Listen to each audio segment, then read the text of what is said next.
So does the EU speak with a different voice when it comes to I think the EU the trade war? And we're going to be talking about a lot next week when there's that G20 summit and Donald Trump and Xi Jinping meet. I think that you see the EU, all of the examples that have been given up to now in this debate have been of national leaders, the national leaders going to see Trump and so forth.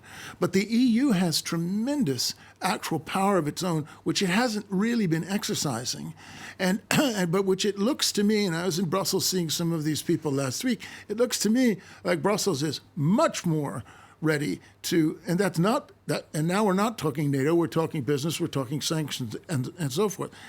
In the same way, you have the European Parliament. So we have the GDPR data protection laws that were enacted a year ago. And in that same week that I was talking about, the European Parliament enacted a law against hate speech and so forth. You've got these fake news laws. You've got France's tax on the GAFAs. So Europe is actually starting to flex its muscles as Europe, not as the individual countries, not as Orban, Salvini, and the rest, but as the European Union.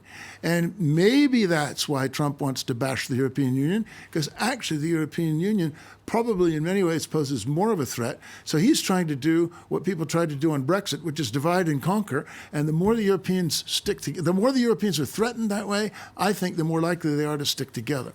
This